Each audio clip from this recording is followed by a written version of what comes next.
of dishes, forks, and knives she had to wash after supper. "Anything that could be counted, I did," she said.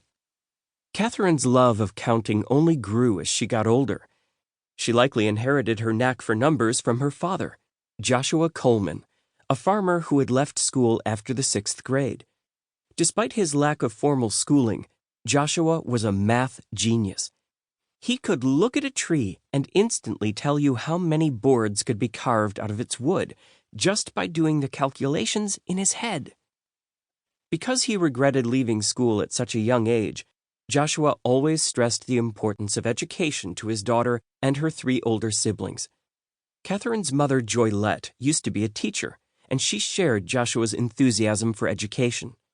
Whatever Catherine would achieve in life, and opportunities were few for African American girls when she was growing up in the 1920s, she knew it would begin in the classroom. When still a toddler, Catherine started following her older brother to the 2-room schoolhouse where he attended classes. At first, the teachers would not allow Catherine inside, but when they found out that she could already read, at an age when many kids were still learning to walk, they agreed to let her attend summer school. Catherine made great progress.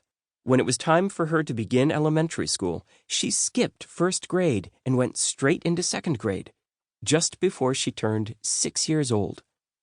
Catherine continued to make a good impression on her teachers.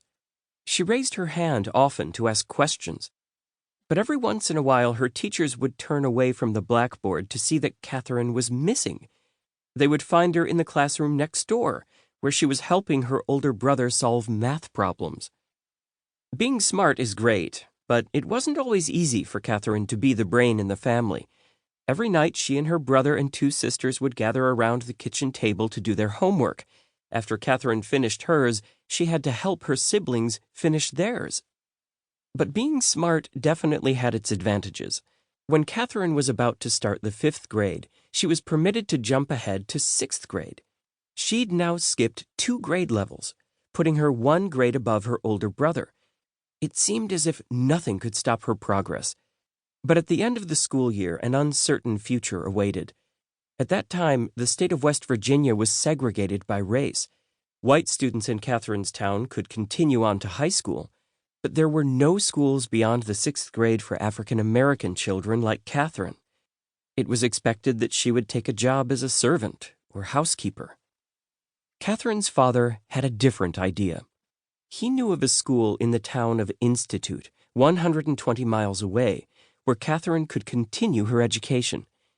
It would cost a lot of money, but Joshua decided to send Catherine, her mother, and her 3 older siblings to Institute at the start of the next school year.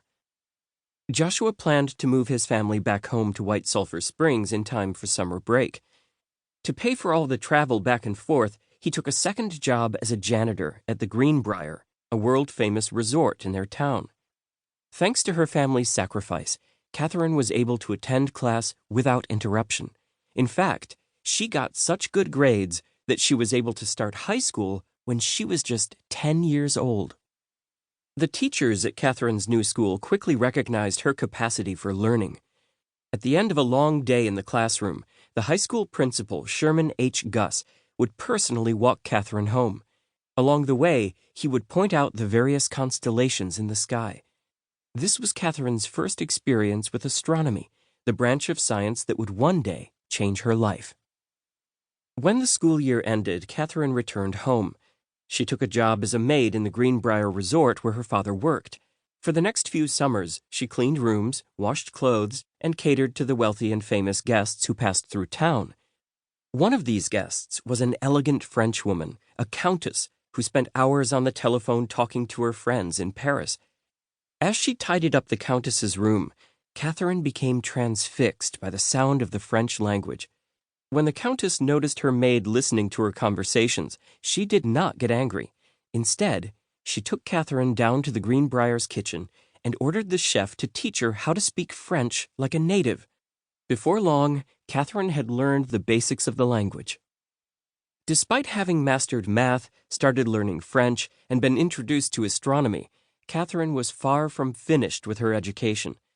At the age of 14, she graduated from high school and earned a full scholarship.